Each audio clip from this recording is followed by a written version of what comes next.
एरवी गजबजलेल्या बैसरणच्या विस्तीर्ण मैदानामध्ये शुकशुकाट, दहशतवादी हल्ला झालेल्या पहलगामच्या बैसरण व्हॅलीमधून माझाचा ग्राउंड झिरो रिपोर्ट। पहलगाम हल्ल्यामधील संशयित दहशतवादी आसिफ शेख आणि आदिल गुरीचं घर स्फोटामध्ये उद्ध्वस्त। आसिफ आणि आदिल या दहशतवाद्यांच्या घराची झडती घेताना संशयास्पद वस्तूंचा स्फोट। लष्कर प्रमुख जनरल उपेंद्र द्विवेदी जम्मू आणि काश्मीरच्या दौऱ्यावर।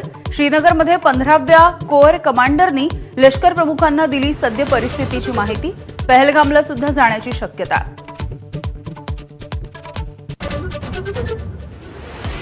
लोकसभेचे विरोधी पक्षनेते राहुल गांधी श्रीनगरमध्ये दाखल। आर्मी रुग्णालयामध्ये घेणार पहलगाममधल्या दहशतवादी हल्ल्यातल्या जखमींची भेट। स्वातंत्र्यवीर सावरकर बदनामी प्रकरणामध्ये राहुल गांधींना सुप्रीम कोर्टाचा दिलासा। समन्स कायम ठेवण्याचा अलाहाबाद हायकोर्टाचा आदेश स्थगित। यापुढे बेजबाबदार वक्तव्य कराल तर आम्हीच स्वतःहून दखल घेऊ असा इशारा। 100 दिवसांच्या आढाव्यामध्ये शिवसेनेच्या विभागांची बाजी। पहिल्या 8 विभागामध्ये शिवसेनेचे 5, भाजपचे 2, राष्ट्रवादीचा 1 विभाग।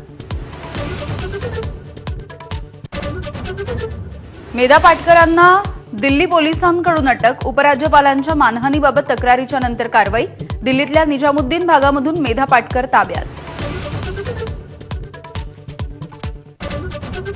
कुणाल कामराला मुंबई हायकोर्टाचा मोठा दिलासा। एकनाथ शिंदेंवरील टिप्पणी प्रकरणामध्ये अटक न करण्याचे आदेश, मात्र गुन्ह्यांचा तपास सुरू ठेवण्याचे निर्देश।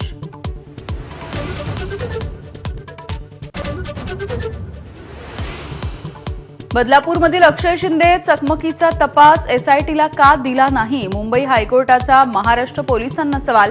हा कोर्टाचा अवमान असल्याचा म्हणत संतापही व्यक्त।